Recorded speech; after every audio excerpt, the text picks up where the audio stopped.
What's going on, guys? In this video, we're going to be looking at Next.js version 13, and we're going to look at all the new features such as the app directory. We're going to look at React server components and how to fetch data from server components. We're going to look at layouts, the new API route handlers, so all that stuff.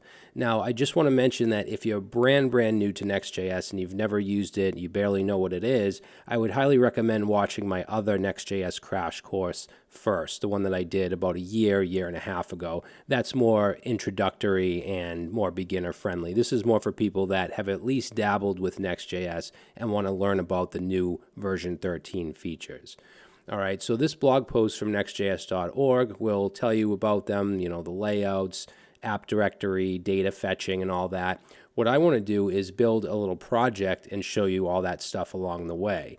So this is what we're going to build. It's just a little application where we're showing some courses on the home page, and what we're going to do is create what are called route handlers, which take place of the previous API routes, and we'll serve some courses. We'll be able to search them as well. We'll have an endpoint for that as well. But that's more towards the end of the tutorial.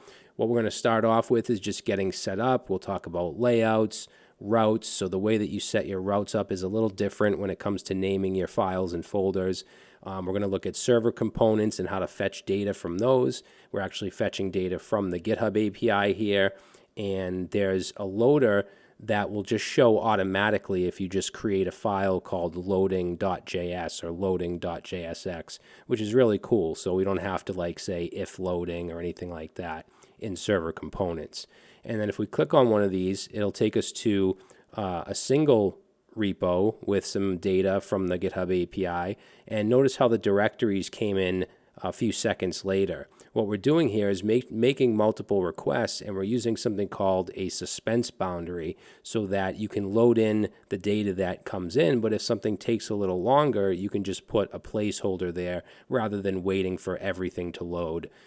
So it gives the user a better overall experience. Okay, so that's what we'll be building. We'll look at some of the other little features along the way, so let's jump into it.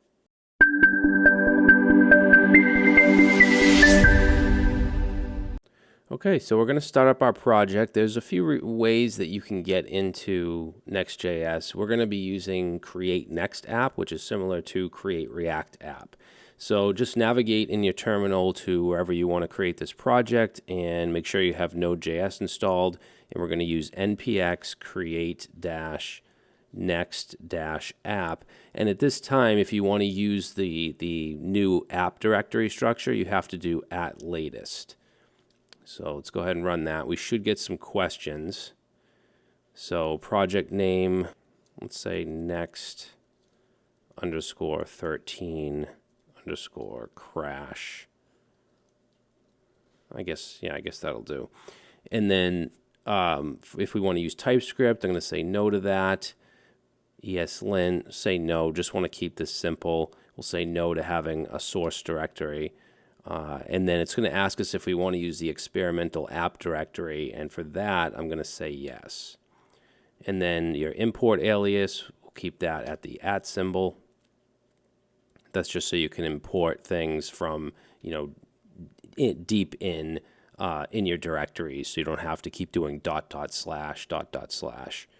All right, so now we have that created, so I'm going to cd into next 13 crash, and then I'm going to open VS Code. And of course, if you're using something else, just open your editor and open up this file structure.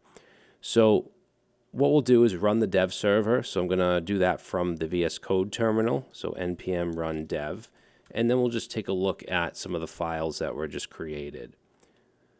So let's go to localhost 3000, and you should just see this landing page here. So as far as the files, we have our package.json, which is really simple. We just have React, React DOM, and Next as our main dependencies. And for scripts, we have our dev script, which we just ran. When it's time to build for production, we can do npm run build. That'll run next build. And then to test that production build, you can run npm start. And then if you also want to use a linter, you can do npm run lint. So pretty simple package.json. In the config file, you can see that we have this experimental object with appdir set to true, and that's because I chose yes for the app, the new app directory structure. So, and that app folder is right here, and that's where everything we create goes. All of our pages, components, all of our API route handlers, everything goes in that app folder.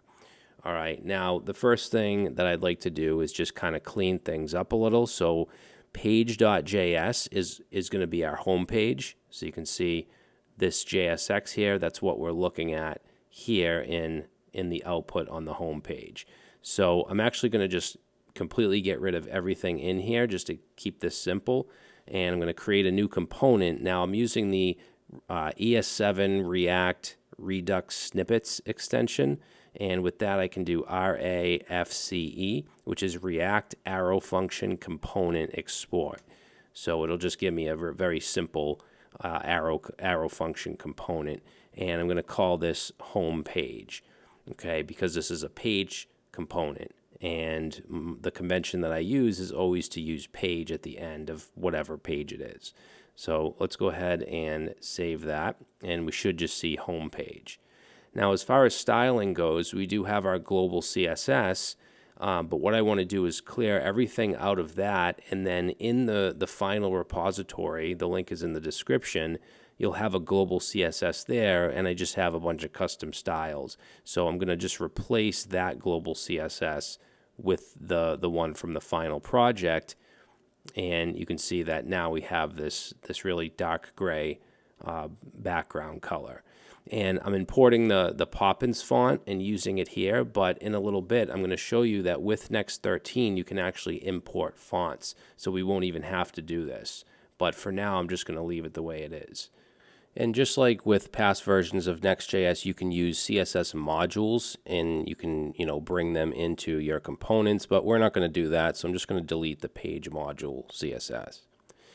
So the first big thing I really want to talk about is routing. And in past versions of Next.js, we had a pages folder, and in that pages folder, if we created let's say an about.js or about.jsx file, we could then go to /about in our application and it would load that component. Well, routes work a little bit different in Next 13 when you're using the app directory. So what we want to do, and we'll use an about page as an example, we'll create a folder, not a page, but a folder called about. And then in that is where we can add different types of files depending on what we want. If we just want the page, right, if we just want the component, then we create a file called page.js or page.jsx, which is what I prefer. So I'm going to go ahead and do that. And then we'll go ahead and just map out a quick component here. I'll call it about page. And we should be able to go to that route. Now, for the moment, since we don't have our header with any navigation or anything, I'm just going to go to the home page and just add a couple links here. So let's get rid of that, and we'll just put an H1 here. I'm going to say welcome to Traversy Media, and then underneath that, I'll just have a UL with an LI, and we're going to need to use the link component, so we're going to bring that in. So import link, that's going to be from next/link, and we'll put that in here. Now, another thing that's changed is we don't put A tags within the link anymore. Before, if we wanted to add a class, for example, we would put the class on the A tag. Well, now you would put it right on the link. All right, but we don't need any classes, so we're just going to have an href. That's going to go to / and let's just say home. We'll copy that down a few times. We're going to have about, say /about, and then I'm also going to show you how to have nested routes. So we'll also have one that goes to about/team. All right, so if we save that, we should see this on the home page, and if I click on about, we go to /about, and it shows that page component. Okay, and home obviously goes to the home page. Now, as far as nested routes go, actually on the about page, I'm just going to add real quick. We'll just say an H1 and say about Traversy Media, and then I'm just going to put some dummy text in here. Yeah, we'll just do that. Okay. So the next thing I want to show you is a nested route. So if I want about/team, I don't put a file named team.js in the about folder. We have to create a new folder. Remember, every custom route that you create is going to be a folder name, not a file. And then inside team, we create a page.js or JSX. And then let's say, we'll call this, let's call it team page. And I'm just going to put an H1 here, and we'll say our team. And then we'll just do a paragraph with a little bit of dummy text. Okay, if I save that, now I should be able to go to the team page or team route. Okay, about/team. And I could nest even further. If I put something in team, like a folder called Brad, then I could go about/team/Brad. So that's how the routing is going to work when you're using the app directory. So the next thing I want to look at are layouts. So in the past, with older versions of Next.js, you'd usually create a layout because you had an underscore app.js, which was like your main app component, and then you'd create your own layout component to wrap everything. Well, with Next 13 and using the app directory, we have a layout.js that wraps everything. So basically, it's just a component called root layout, and it gets children passed in, which is basically everything, any other page, any routes we create. And this is also where the HTML and body tags are. So anything that you're going to want on every page, such as a header, you're going to bring it into here and then embed it into this layout component. Now, like I said, this is the main layout component. And if you want to have separate layouts, you could go to, for instance, about, and then create a file called either layout.js or layout.jsx, which is what I prefer. In fact, I'm going to rename these as well. So this, change that to layout.jsx, and then the home page also JSX, which is just preference. You don't have to do that, but that'll still work just fine. All right, now in this about layout, we'll go ahead and create a component and call it about layout. And then this, just like the root layout, it's going to take in props and it's going to take in children. And then wherever we want to put that in the layout, we just output children. And just to show you that we're using the layout, I'm going to have an H1 and just say this is the about layout. All right, so any pages that use this layout, we should see this H1. So if I save that, of course, the home page, we're not seeing the H1, but if I go to about, we are seeing it. All right, and even if I go to about/team, we're still going to see it because the layout here is going to trickle down into any child routes or child folders. However, if we wanted team to have its own layout, we could also put a layout.js inside of the team folder. Okay, so that's how that works.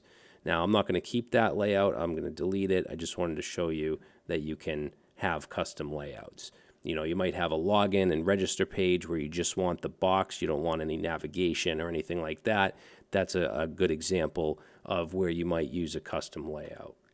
Now, in the layout file, we have this metadata object. So this is going to be your page title, your description, your keywords, any meta tags that you want. And this is basically your global meta tags. So I'm going to just change this to Traversy Media. And then for the description, we'll just say web development tutorials and courses. And then if you wanted keywords, we could also do that. I don't need this many. We'll just go with this. Yeah. All right. Now, if I save that and we come over here, you'll see that Traversy Media is going to be the page title. If I reload that, it's going to be the page title for all of these. Right. Now, you're probably going to want to have custom page titles at the very least for your other pages, especially if you're building websites for like small businesses where SEO is really important so that they can be found. So what we could do is go into our About page. Now you could have a custom layout like I just showed you and put the metadata there, but you can also put it right in the page. So you just want to make sure that you export this metadata object. So let's say title, and for that we'll just say about Traversy Media. And if you want to have descriptions and keywords, of course you can do that as well. And now if we go to about, we should see that about Traversy Media. Okay, it's not going to show on the team. It's only going to be for that specific route. It doesn't trickle down into other routes unless it's a layout. Okay, so that's the Metadata API. Now, before we start creating other components and working on our project, I want to show you that we can also import fonts. We can import Google fonts and some other types as well. But right now, in my global CSS, I'm importing it through the CSS, the Poppins font. So I'm going to get rid of that import, and also get rid of the font family specifying Poppins. And now if I do that, you'll see we go back to the default font for the browser.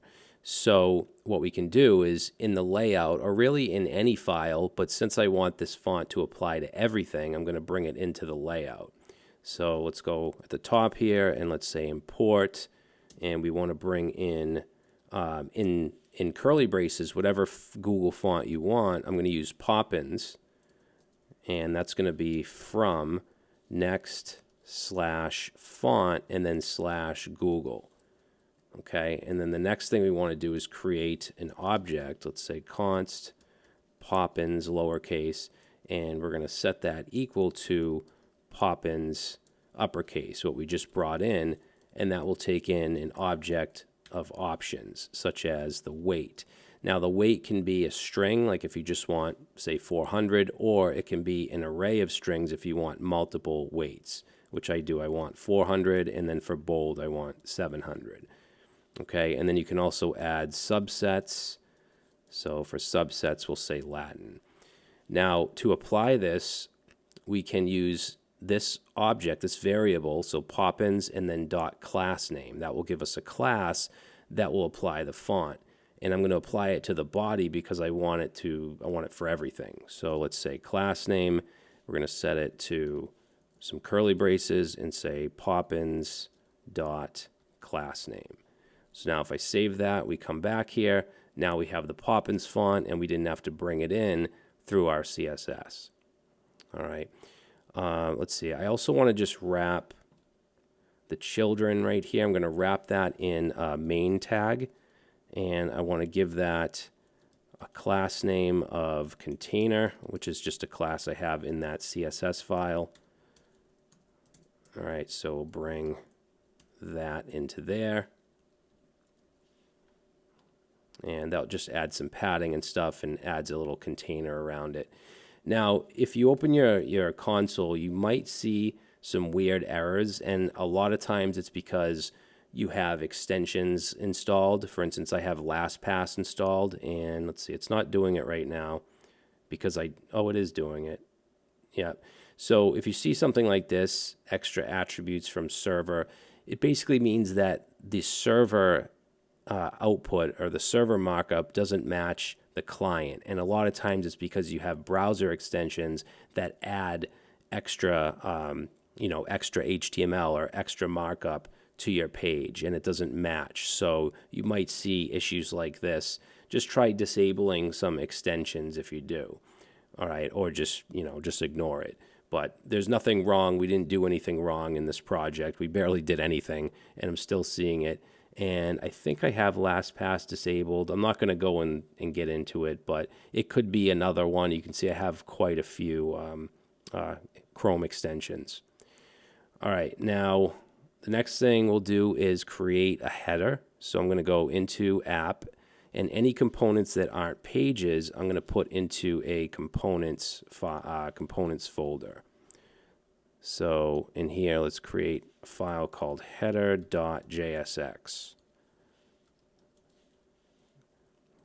All right, and then I'm just going to use header tags as the wrapper element here.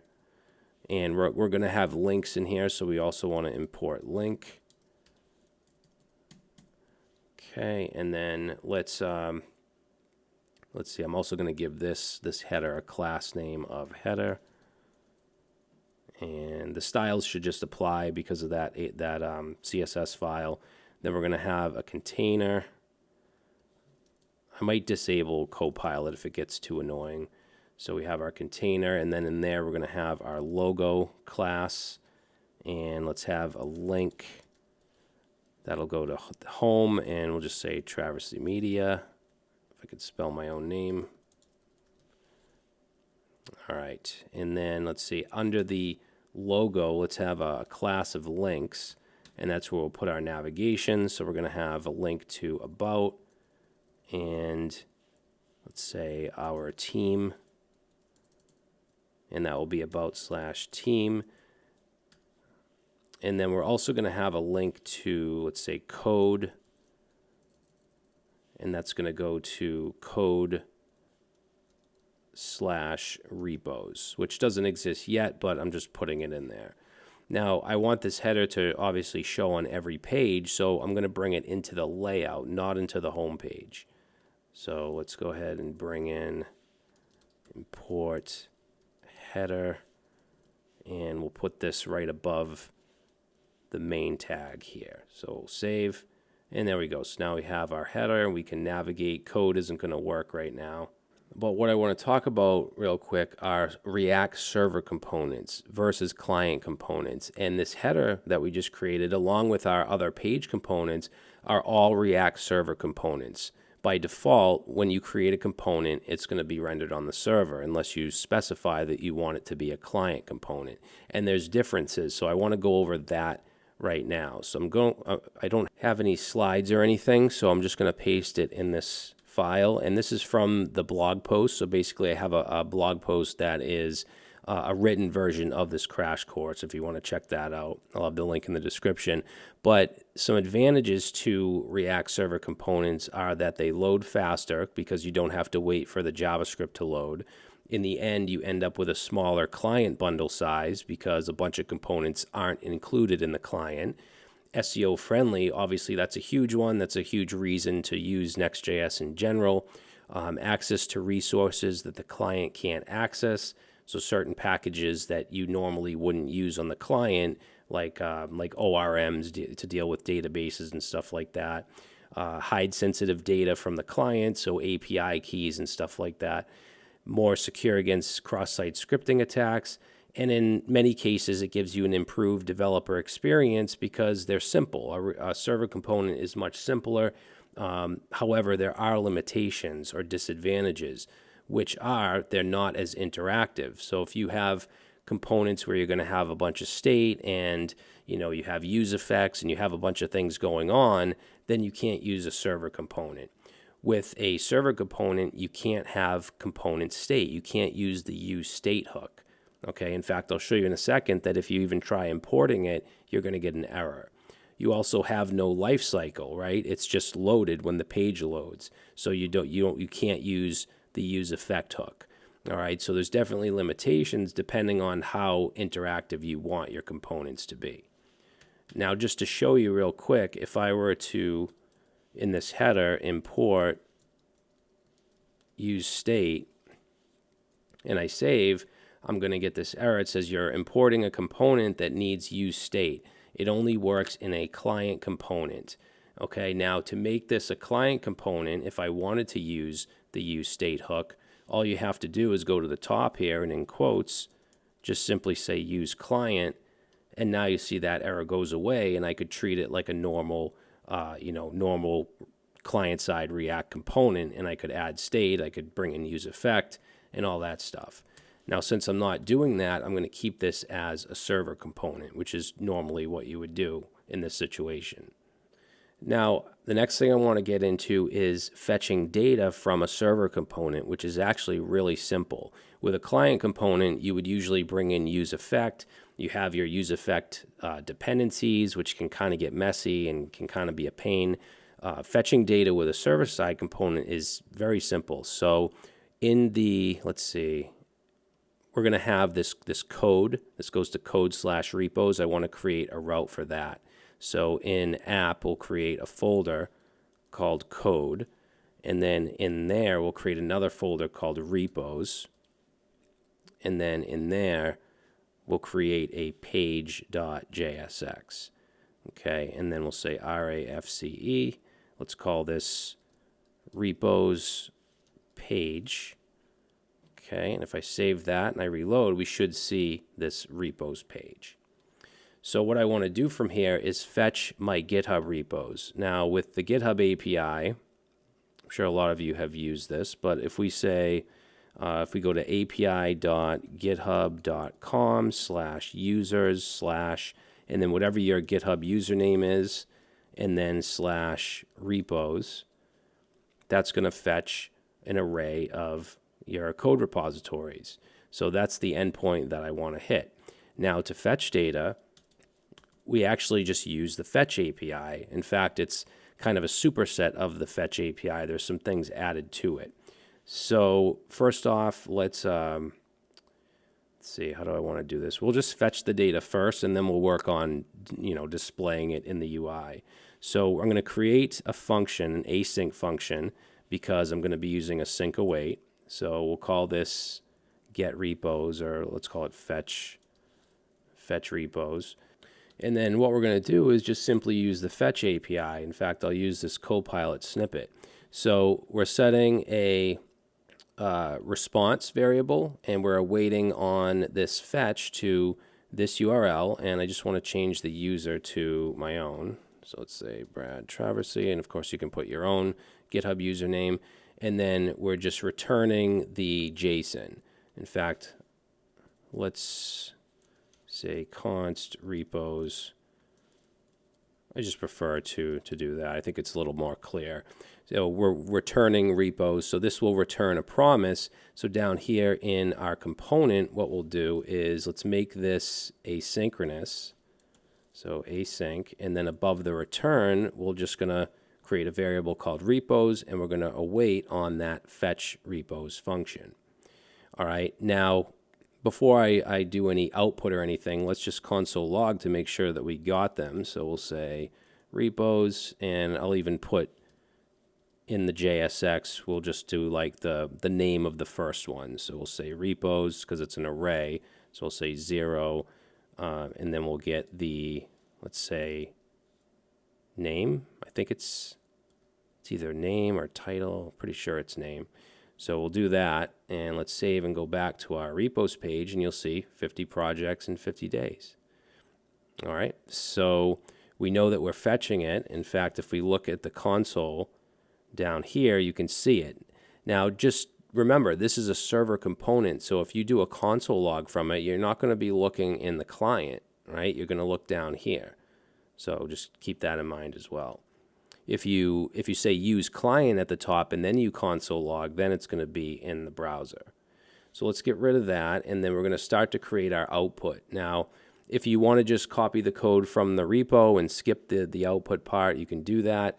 But I'm just going to go through this and create it. I'm going to actually open up a new terminal because I want to install React icons, which will allow me to use font awesome icons. Okay, so now we'll come back over here. I'm going to import a few things. We want the link because we are going to link to an inner page. And then let's also import from React-icons/FA.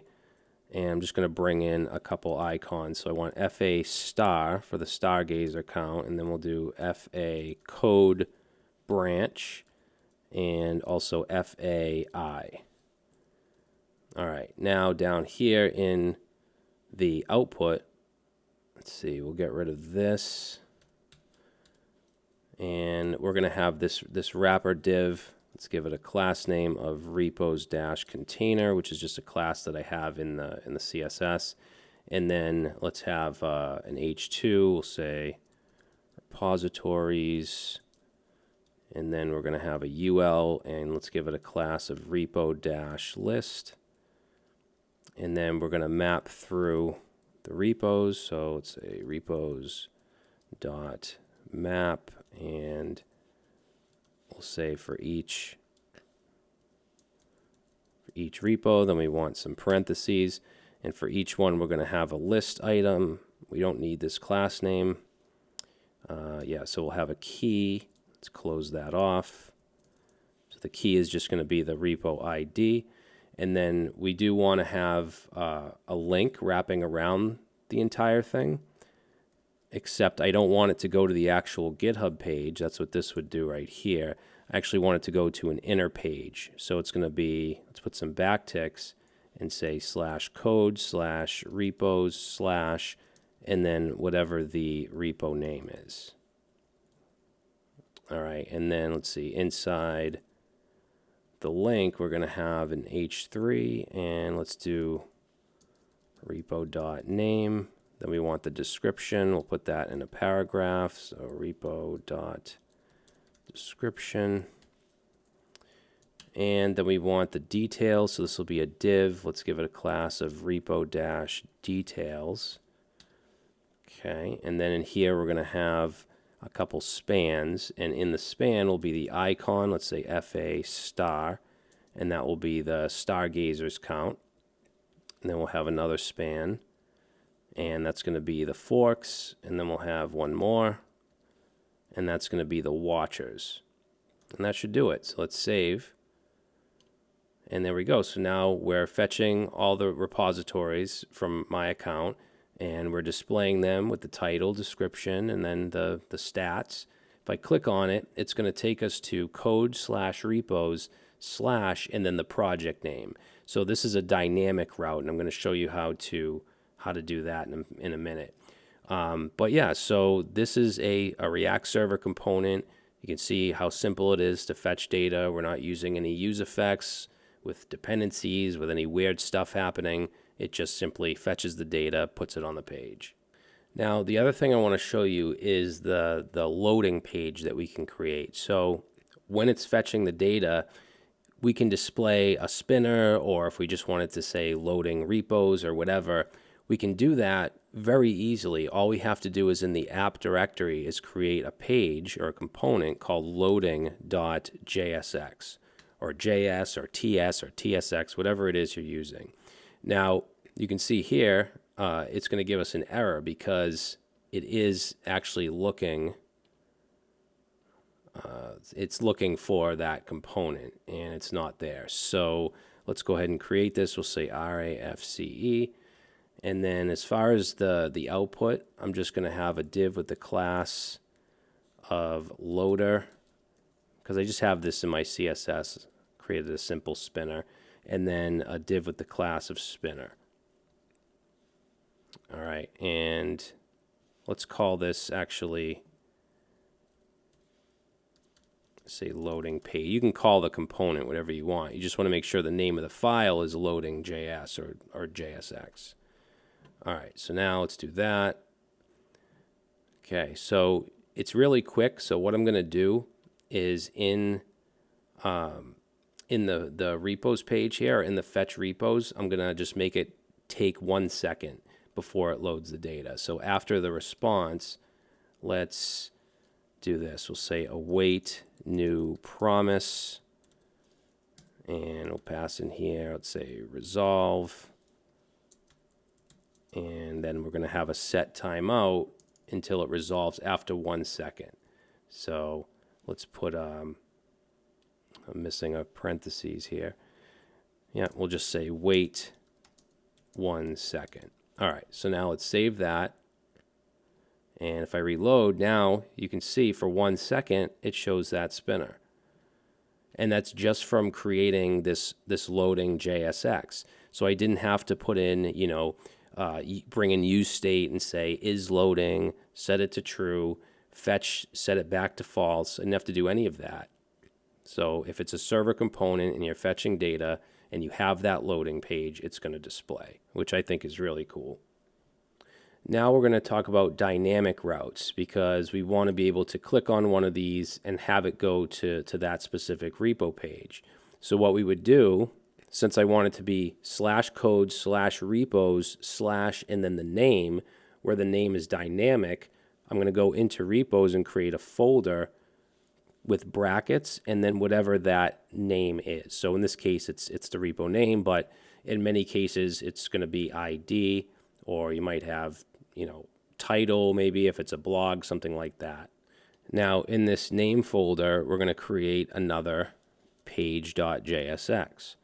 So you can see that the actual page for the route is always named page.jsx. You're not going to call it anything like about or code or repos or anything like that. Now here, let's do RAFCE, and I'm going to call this repo page, so singular. And let's see, for now, let's just save that, and we should be able to click on one of these, and it takes us to that repo page component. So to get the name, because obviously if we want to get the data, right, we want to fetch the repo, we need this name out of the URL. So to do that, we just pass in a prop of params. Okay, so params, and then I'm going to destructure this further. I could just do, let's actually give this div a class name of card, and then we'll have an h2, and I could do this params dot name. Let's try that, and there we go, that works. However, I don't want to have params here, so I'm going to destructure this further by just saying colon, and then I'm going to pull out name, and then I can just do name like that, and that still works. All right, and then under the H2, I'll have a paragraph and just say repo details. Now, I want to introduce suspense boundaries to you, where it allows us to have certain loaders or placeholders for certain components that fetch data, because we're going to be fetching two things here. We want to fetch the regular details, and then I also want to get the contents or the directories in that repository. And I'm going to have them load at different times, and I'll show you how to use a suspense boundary. So before we do that, let's create the components that are going to load the details or the regular data and the directories. So in components, we're going to have two new files, one called repo.jsx. That'll be just like the basic data, the name, the stargazers and all that. And then we'll also have RepoDirs.jsx, which will be the list of directories. So we'll start off with just the repo.jsx, and let's go ahead and actually we'll create a component first, RAFCE, and we'll keep it at just called repo, that's fine. And then we want to fetch the individual repo, and we're going to need the name for that. So when we embed that in our page.jsx, we'll embed it and we'll pass the name in, which comes from the URL, right? So this will take in some props, and we'll have a name. And we'll have a function where we can say const repo, set that to await, and then fetch repo singular, and then pass the name into that, right? And this has to be asynchronous, this function, and that's how we'll fetch it. Now we need to create, obviously we need to create that function, so let's say async function and fetch repo. So the endpoint is actually going to be api.github.com/repos/ and then it has to be the username. So after repos, you're going to put your username or mine, whatever you want to use, and then / and then the name. Okay, then we'll get the JSON and we'll return that. Now, I just want to test this out and make sure this works, so we'll do a console log here of repo, and then what we'll do is bring it into our page. So this is our repo page. We're going to import the repo component, and it's using the alias here just because it's, it's a bunch of levels deep. And then let's go, let's see how we want to do this. We'll get rid of this H2 and paragraph, and then we're just going to embed repo. We're going to pass the name in, which comes from the URL. Okay, we'll save that. And now in the console down here, you can see that it's giving me that specific repository.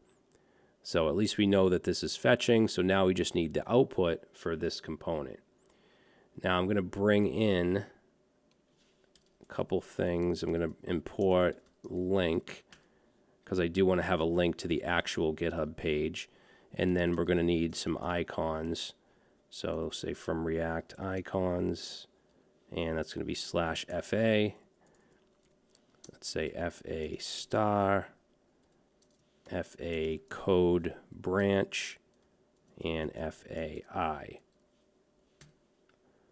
Okay, and then down here in our output, let's get rid of that console log. And this can just be a fragment. And then we'll have an H2 with the name and a paragraph with the description. Then we're going to have a class of card-stats. And in there we'll have a class of card-stat. And that's going to have the FA star. And then we'll have a span with the stargazers count. And then this div, I'm just going to copy that down twice. This one is going to be FA code branch, and that's going to be for forks. So forks count. And then this one, we'll say FAI, that's going to be the watchers count. So let's say watchers count. We save that, and there we go. So we have just our basic repo data. Now, I want to get the directories as well. Actually, let's put a go back link here. So in the page JSX, I'm just going to bring in link. And inside the card here, we'll just say link. Actually, I want it to go to /code/repos. And we'll just say back to repositories, and close that off. Okay. Actually, I'm going to give this link a couple classes that I have. So let's say class name, let's do btn and btn-back. Okay, so now we can go back and go to this one. All right, cool. Now I want to have the directories, so we actually want to make another request from the ReposDirs component that we created. So let's do that now. So RAFCE, and yeah, we'll call it ReposDirs. And then let's see, this is going to take in the name as well. So we're going to destructure name. And let's see, above the return here, we're going to have, let's say, const, and we're going to call this contents, because it's the contents of the repo. And then we'll have a function called fetch repo contents and pass in the name. And of course, this needs to be asynchronous. Okay, and then we'll come up here and let's create that function. So we'll say async function fetch repo contents, and let's see, is that correct? Yeah, so it's going to be repos / and then your username / whatever the repo name, and then / contents. And then here we're just getting the JSON and we're returning it. Now I want to make this take longer, because that's going to let me show you what the suspense boundary does when we create that. So let's go up here and we'll say await new promise. And we're going to set this to, let's say, 3,000, so 3 seconds. Okay, so it's just going to take 3 seconds before it gives us our data. And then, let's see, for the output, from this contents, we want to get the directories, because this will give us everything. It gives us the files and all that. So I'm going to go like this, const dirs, and then we're going to just filter through, let's say contents, filter through, and here we're going to check the type and just make sure that it's dir, make sure it's a directory. Now down here in the return, let's just go ahead and add an H3, and we'll say directories.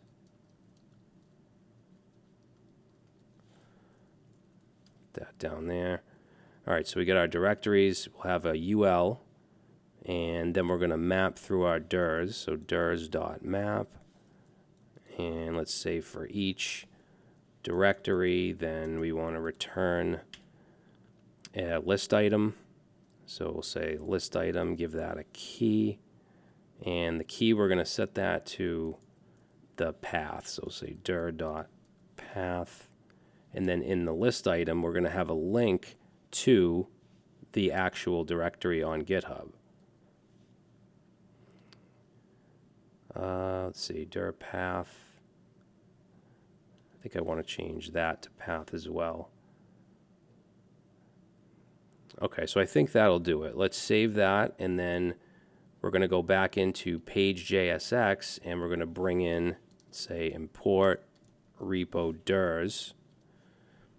And then just like we did here, we're going to pass the name in, say dirs. Let's save that. All right, so right now what's going to happen is we get an error and link is not defined. So in RepoDirs, we just need to import link. All right, so you'll see we get the spinner, and it's going to give us the spinner for 3 seconds. Because what's happening is it's going to be in that loading state until everything is fetched. Even though the repo here is fetched right away, right? We get it quickly. Since the dirs takes 3 seconds, we still have to wait and just look at that spinner. So what a suspense boundary lets us do is load everything that can be loaded, such as this data here, and then we can have a specific placeholder for the directories component because that's what's taking so long. Okay, so it's pretty easy to add this. All we're going to do is go into the page where we have the 2 components, right? We have our repo, which comes back right away. We have this RepoDirs, which takes 3 seconds. So we're going to import up here, say import suspense, capital S, suspense from React, and then we're just going to wrap these components, and this is called a suspense boundary. So we'll say suspense, and we're going to add a fallback. Now the fallback is going to be whatever component you want to load. If you want to have a spinner or something like that, you can, but I'm just going to say loading repo, and then we just want to close that off here. Okay. And then we want to do the same thing for the directories. So here I'm going to paste that in, except I'm going to say loading directories. And let's close that off. So now if I save that and I come over here and reload, we don't get a spinner for 3 seconds. Everything loads except the directories, and we just see loading directories. So much, much better user experience. Because you never know how long something is going to take to fetch. I mean, this stuff comes pretty quickly. I have a quick connection and all that, but it could take a few seconds, and you don't want to hold up the whole page because of that one request. So that's where suspense boundaries come in. Now, I just want to talk about caching and revalidating real quick, and I actually wish that I mentioned this earlier when we first started talking about fetching data. So by default, in your production build, fetch will cache everything indefinitely. And this is great for performance, but it can cause issues if what you're fetching changes often. And in the past, in previous versions of Next.js, we had get static props and get server-side props, where get static props would be for more like a static website where data isn't really changing, and then get server-side props would, fetch at every single request, and that's good for data that's often changing. Now, we don't have those different methods here. We use fetch no matter what, but there is an option called revalidate. And what that does is it tells Next.js how often to check for new data. So we're going to put this in all of our fetches. So I'm going to go to repos, page.jsx, where we fetch our initial list of repos. And what we would do is just after the endpoint inside fetch is we would add an object. And then in that object, I'm going to add next, which is another object.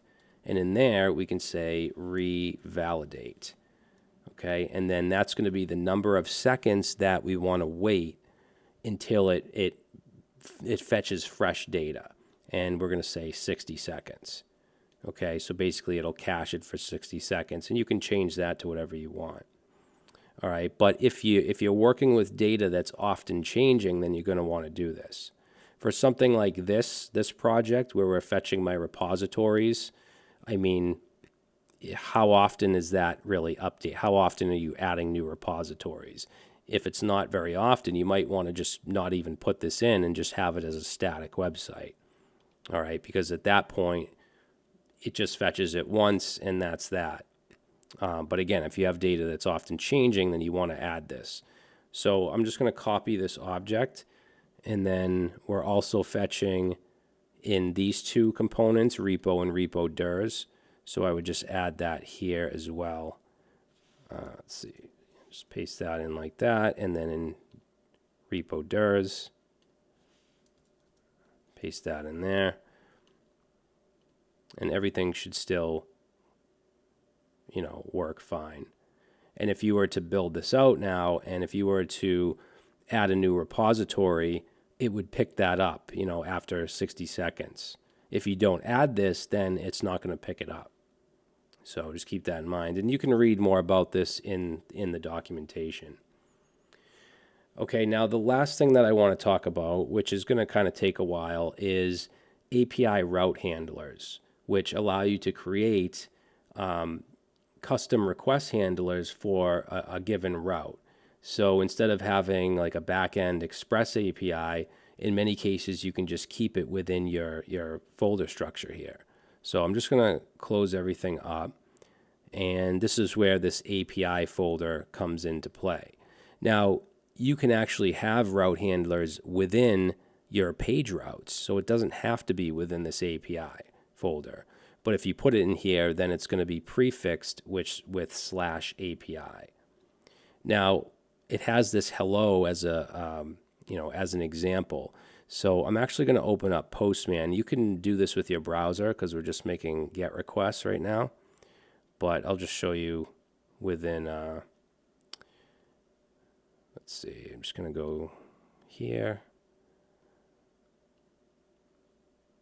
All right, so I want to make a request to HTTP localhost port 3000 /API/hello. And you'll see I get hello Next.js 200 response. And the way that we structure this is similar to with our pages. The name of the route is going to be the folder, and then the actual code goes in a route.js file. Now, as far as how we structure it, it's a bit different than what we did with past versions. With past versions, we would have a function named handler, right? But here we actually call the function whatever method we want, in this case get, right? If I change this to post and then I try to make this get request, I get 405 method not allowed because there is no get for that route, right? So if I change that to post and I make that, then I get hello Next.js. Okay, so you just want to call this whatever whatever method you're using. Now, what I'd like to do is just fetch some course data, and I'm just going to use a JSON file. Although since your route handlers are server side, you could use some kind of ORM. You could use like Prisma or something like that if you want to fetch data from a database. But what we're going to do is in API create a folder called courses. And inside courses, I'm going to have a file called data.json. And then I'm going to paste some courses in there, and you can get this from the repository in the description if you don't want to type it out. But we just have some courses with an ID, a title, a description, a link, and a level. Okay, I think we have five of them. So I'm going to save that data file. And then in courses, I want to have a route. So let's create a route.js file. And I just want to have a route that returns those courses. So first of all, we want to import the courses from that JSON file. So we'll say import courses from, and then ./data.json. Okay, and then I want to send a response from this. So I'm actually going to import next response. So next response from next/server. And then let's export function. We're going to say export async function and call it get, because it's going to be a get request. And then I'm just going to simply return next response. Now, if I do just next response like this, it'll actually return just a string, I believe, or just text. But if you want JSON, then you just add .json. And then courses is just coming from the JSON file. So if I save that and now I make a GET request to API/courses, there we go. I get a 200 status and I get the data. So what I'd like to do now is show this on the home page, right? So let's go back into our, I guess you would say, our front end, and let's see, I'm going to have a separate component for this. So let's see, in components, let's create a file called courses.jsx. So this is where I want to fetch the data from, and I'm going to create a component. We'll keep it, we'll call it courses, and I'm just going to import link, because I'm going to have a link to the course page, because that's in the data right here, the link, which I'd highly recommend you check some of them out if you want.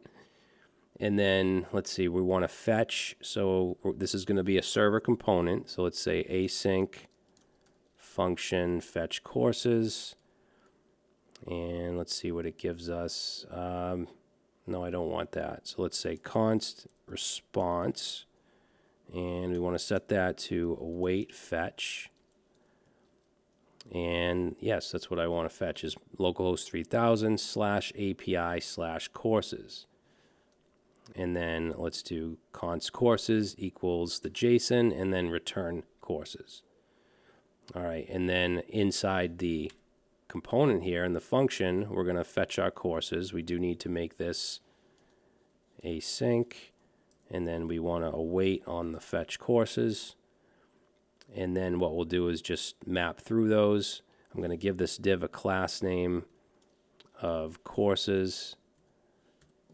And in here, let's take our courses and let's do map. And we'll say for each course, we want to return in parentheses. Let's see, we're going to have for each one, we'll have a div. Let's do a div with the course ID for the key. And I'm also going to give this a class. Say class name of card, and we'll close that div. And then inside the div here, let's do the course title, although I'm going to make this an H2. And then I'll have a small tag, and let's say level : and I'm going to put the course dot level, and then a paragraph with the course dot description. And let's see, we'll have a link. So link href is going to be to no, we don't want it to go to that. We want it to go to the link that's in the data. So that would be course.link.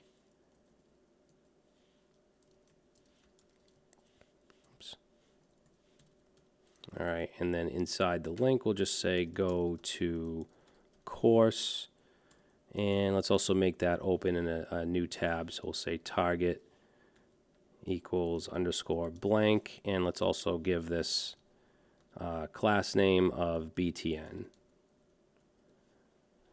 All right, so that should do it. Now I want to bring this into the home page. So let's go to our root page JSX, which right now just still has these links. So we're going to get rid of the UL.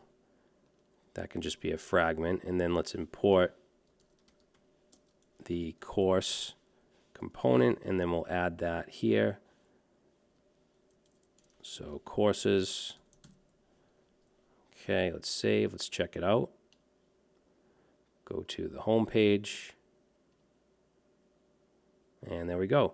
So now we've created a route handler, which is essentially just an API route in Next.js with courses that are coming from a JSON file, but you could just as well have them come from a database, and we're displaying them on the page.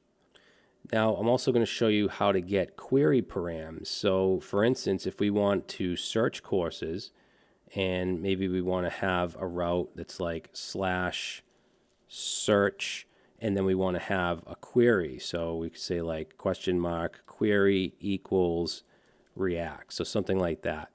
So I want to show you how to get this value.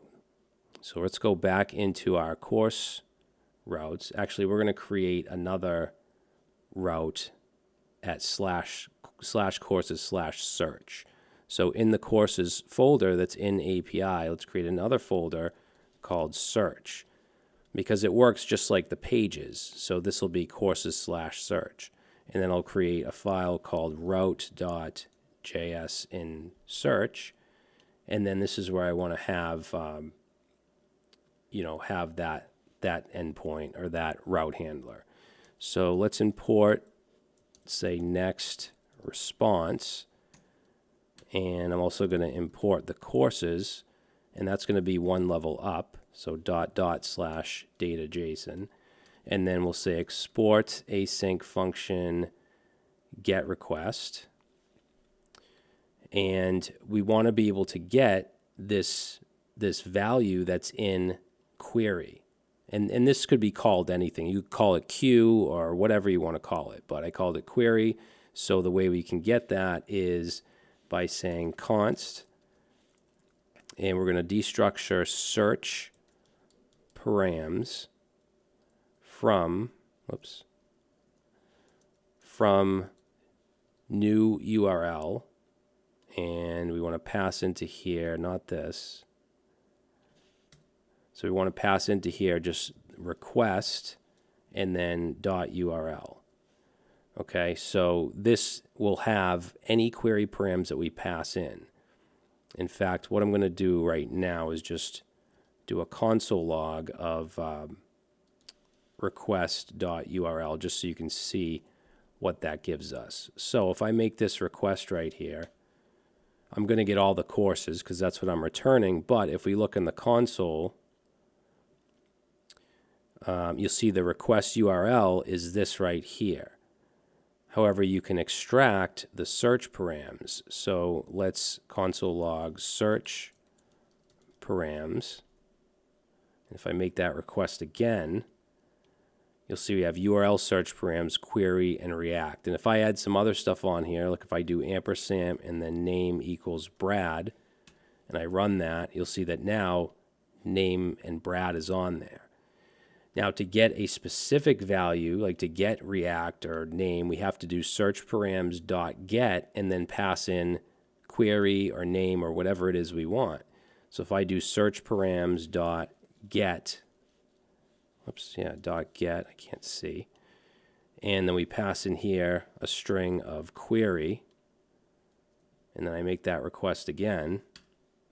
Now I get React. If I want to get the name, I make that again. Now I get Brad. All right, so what we want to do is basically filter our courses to that query. So I'm going to put that back to query, and instead of console logging this, I'm going to say const query and set that to whatever query is passed in. All right, now before we make our response, let's filter the course. So we'll say const filtered courses, and we're going to go ahead.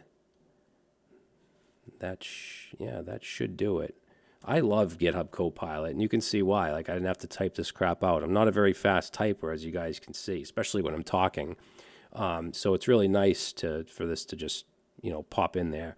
So we're filtering through the courses, right? So this will basically loop through, and then we're returning the course title as lowercase if it includes the query, which is also 2 lowercase. That way, even if you were to type in React with all uppercase, it's still going to match. Okay, and then we just want to return, instead of courses, we want to return the filtered courses. So now we can take the name off. That was just to show you. But if we do that, now we just get the React course. If I do, let's say, JavaScript, I get the JavaScript course.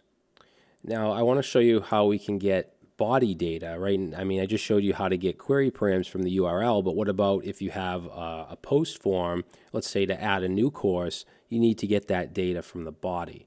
So you need to know that as well. So what I'll do is go to API/courses/route.js, where we have our regular GET request to get all the courses. I'm just going to close this stuff up here. And I want to have a post request. So let's say export async function post and pass in our request. All right, so with a little help from GitHub Copilot here, basically to get the body data, we use request.json. So I'm going to actually, you know what, for now, because I just want to console log some stuff, so I'll just return, let's say, message course created. And I want to extract, let's say, const. We're going to destructure here from request.json, and I'm just going to get, let's say, title, description, level, and link. Yeah, so we'll just get that for now, and then I'm going to console log title, description, level, and link. So let's save that, and let's go over. I'll just open up a new tab, and we're going to make a post request now to API courses. And in the body, I'm going to go to raw, and let's add a title. So title, we'll just say my course. Let's do a, what else, description. Say this is my course. Let's do link, https something.com, and then finally we have the, what's the other one, level. Level, we'll say beginner. Okay, so I'm going to make this request with that body, and if you look in the console, we have my course, which is the title. This is my course, description, beginner is the level, and then the link. So that's how you can get the JSON data from the body. Now, let's say I wanted to create a new course, and again, obviously we're not using a database, but we could at least add it to memory. So we would want an ID. So what I'm going to do is go into my other terminal here and say npm install, and I'm going to install UUID, which will allow me to create a UUID, a random one. And then we're going to import that. So we'll say import. And the way we import this is, I think Copilot just had it. Yeah, that right there. So v4 as UUID v4. And then what we'll do is down here, let's say const new course equals, we want the ID set to UUID v4. That'll just give us a random ID, the title, the description, and the level, and the link. So that's our new course object. And then what we'll do is take courses and we'll push onto that the new course. And then we'll just return, let's say, response.json, and we'll return courses, which should include the new one. And again, it's not persisting anywhere, it's just from memory. But let's go ahead and try that. So we have our post, we have our data, let's run that. And now we get back a 200 response with our courses. And if you look at the bottom one here, that's our new course. It has the UUID, title, description, level, and link. All right, now I'm not going to actually have a UI to add a new course. I just wanted to show you how we can get data from the body. But I do want to actually create a search component. So let's use that search route in our front end. And this is going to be a little different because since we're now going to fetch data through the search box, we're going to keep refetching it. So we actually need to change it up from using a server component to using a client component. And the main reason I wanted to do this is so you can kind of see the difference in where you would use a server component versus a client component. Now we're still going to use the courses component right here, but we're not going to do our fetching from here. We're just going to use it to display the course. So we're going to do our fetching from the home page. So if we go to page.jsx here, we're going to do it from here, and we want to make this a client component because we're going to be using state. We're also going to be using useEffect. Because remember, we're going to have our search component, and that's going to be, constantly fetching data for whatever we want to search for. So let's turn this into a client component by just putting use client at the top. Now, right away, this is going to break right here because since this is now a client component and we're embedding a server component that's fetching data, this isn't going to work. So it does take some getting used to kind of see the rules of this and how you can and can't do certain things with server versus client. So I think that's probably the biggest the biggest struggle that I've had so far with this. But once you figure it out, it's not that difficult. But what we're going to do is just get rid of courses for now, since we're still fetching data in that component, and then this should work fine. Now I want to fetch the courses from here, but since it's a client component, we can't do fetch up here like we were with the server components. So we're going to be using useEffect and doing things the old school React way. I shouldn't say the old school because it's a client component. If you want a lot of interactivity and you want search boxes and stuff like that, then you're going to be using client components.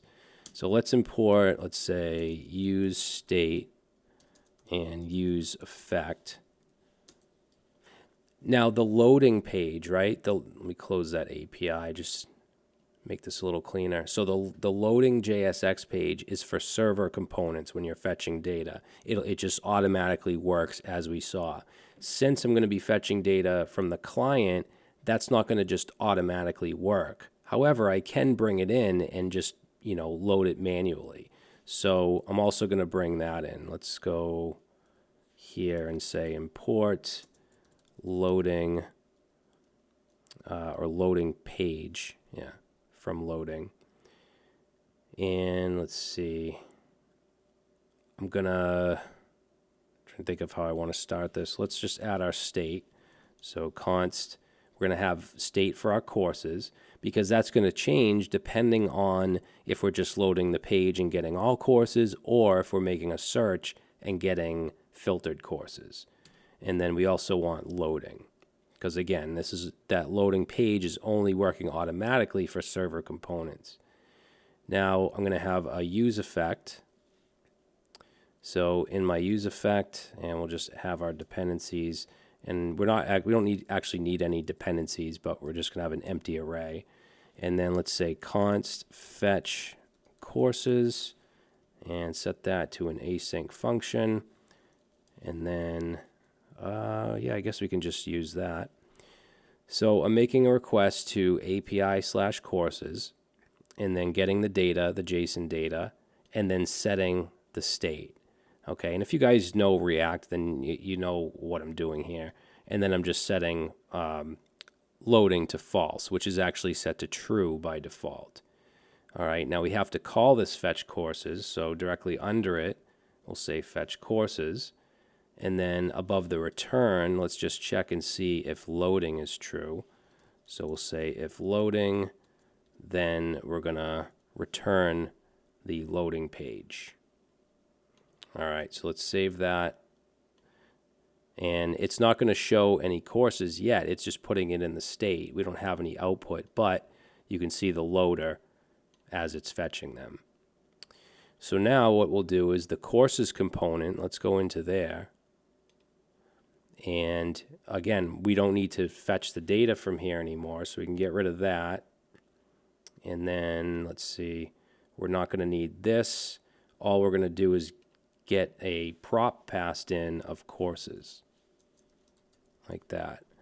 And we'll display them the same way, so that can all stay the same. Then in our home page, we'll go ahead and bring in, well, we're already bringing it in, but we'll embed it.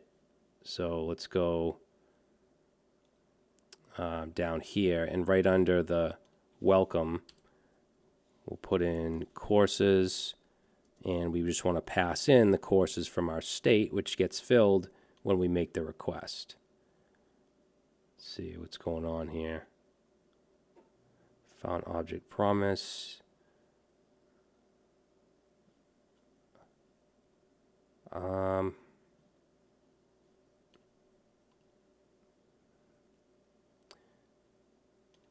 This doesn't need to be asynchronous. There we go. Okay, so now we're getting our courses, but now this is happening on the client. So now what we want to do is create our search component. So we can close up that courses component, and let's create, let's say, course search.jsx. Okay, and this is going to be a client component. We're going to be using use state. So let's add use client, and we're going to import, we don't need use effect, just use state.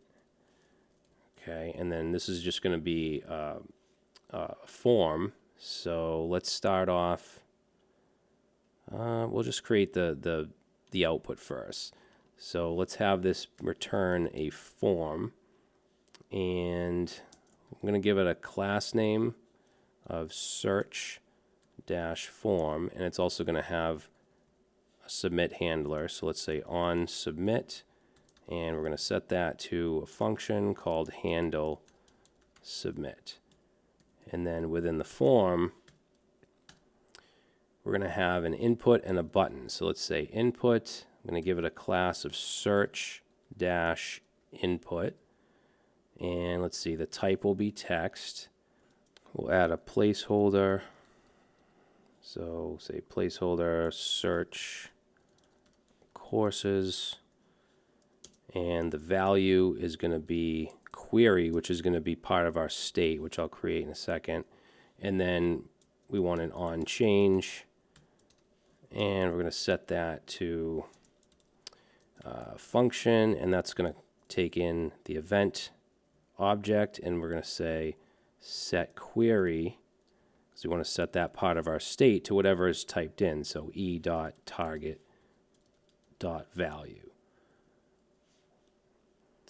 Okay, now let's create our state here. So we have query and set query. The default is going to be just an empty string. And then under the input, we're going to have our button. Let's give it a class of search-button. And let's give it a type of submit.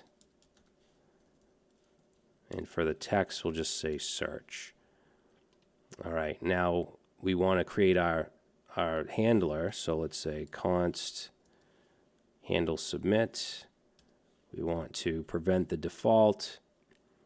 And yeah, for now, we'll just console log the query. Let's just get this embedded. So we'll go back into our page. And let's see, we'll bring in course search, and we'll put that right here. Let's put it above courses, so course search. And there we go. So we have our form. If I type something in, Now this is a client component, so that's going to be in this console. All right, so at least we have that displayed and working. Now we'll go into our search, and instead of console logging query, we're going to create,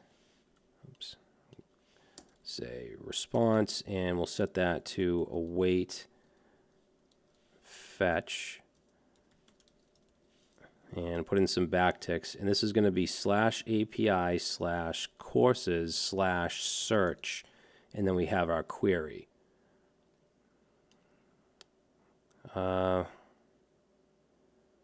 What am I missing here? For query. Oh, this needs to be async. There we go. All right, so we have our response. Now we want our data, our JSON. So let's say const courses. Set that to await res.json.